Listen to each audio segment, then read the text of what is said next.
Hey everyone, so my name is Leon, and today we're going to be going over Big Brother Season 23, um, episodes 23, 24, 25. So this week will be the week 8. So in this week, it was for the most part pretty predictable. Not much changes that happened. As you all know, the new age choice is Tiffany, and then they have the high roller twist, so where you can earn the coin of destiny, and then someone else can overthrow Tiffany as HOH and replace her noms and make Tiffany no longer be the HOH for the week. So there's that.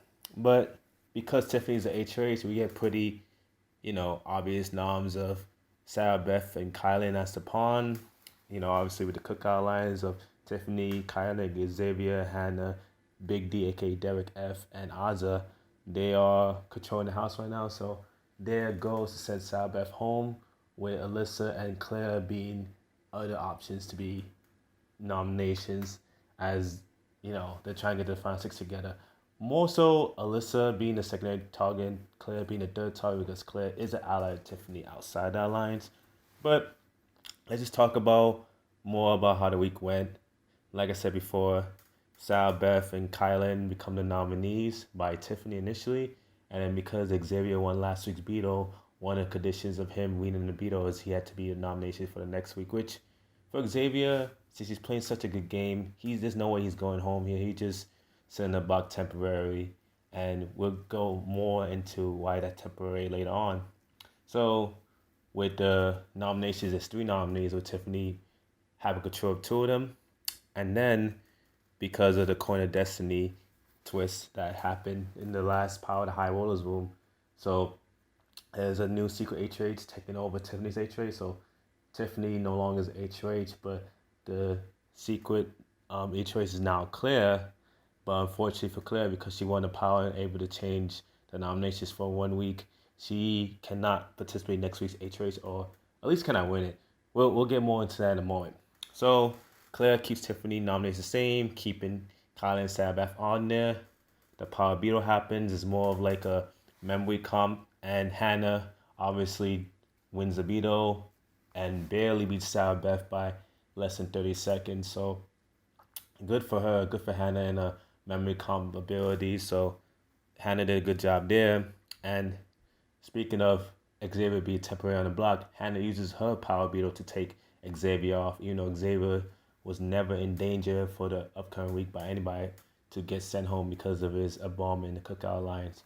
So right now, Connor's nominee, he also wanted to get taken off the block. But unfortunately for him, he had to be the pawn next to Salbeth, since Salbeth is one of his closer allies. So Power Beetle is used, and then instead of three nominees, it's gonna be two now. So we see Kylan and Sabeth sitting the block, unfortunately, with Sabeth almost having no chance of staying, because even the members outside the cookout, like the Alyssas and Claire's will have no reason to keep her. Maybe Claire could keep Hannah because of her bomb in a side fake alliance, a jackpot with them two and Tiffany, but even there, Claire and Tiffany both turned on Sabeth and don't really want to work with her. So Sabeth is all but done here. So you get to see some segments. You get to see Big D, for example, being scared of a flower bug and injuring Hannah in the process because he got off the hammock too quickly. You see Azza and Claire almost burned down the house with the stove. So week was pretty self-explanatory. Nothing really much changes, but on a Life Thieves, you were paying attention. The cookout, members of the cookouts try to set up the end game. So people like Big D and Kylan are early targets to go in the final six or final five, with the ladies of Tiffany, Hannah, and Azza ready to turn on Xavier. If not in the final five, then the final four. So they plan to take each other to the end. And unfortunately for Kylan and Xavier, they no longer want to take each other to the end, but Big D wants to keep the guys together. So we'll see how that turns out. The men want to keep Alyssa for the next week to be in the final seven, while the ladies want to keep Claire for next week for the final seven. So we'll see how that turns out. It's gonna be an interesting game of chess for the cookout. See which pawn goes home after Sabeth. Speaking of Sabeth, she gets bowled out 5-1 with Tiffany throwing the safety bowl her way. Sabeth, unfortunately, even though she won the HOH to get out Derek X, she didn't have a chance to win the game. It was too many people who wanted to use her as a target. She has been a target for a couple of weeks now, so I just think for Sarah Beth, maybe on the return she can do more. But right now in this game, the way how the house was set up from the earlier weeks, she didn't have a shot to win.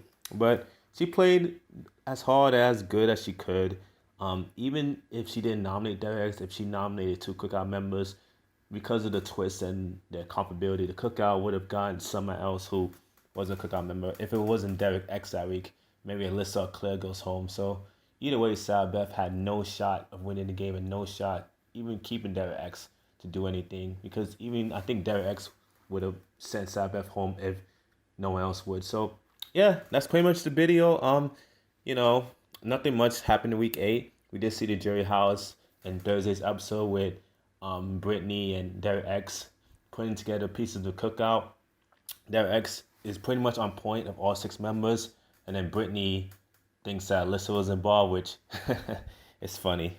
But anyways, Derek X figured it out. Claire already kind of figures out, but she's not sure if it's correct. Anyways, so yeah, we get a good Jury House segment. And after Thursday's episode, if you watch the live feeds, we do get a new HOH. I'm not going to spoil that for you. You can check out updates online, or you can wait till Sunday's episode. So yeah, that's pretty much it. Thank you guys for watching this video. Be on the lookout for the next recap of week 9. And thanks for tuning in. Adios.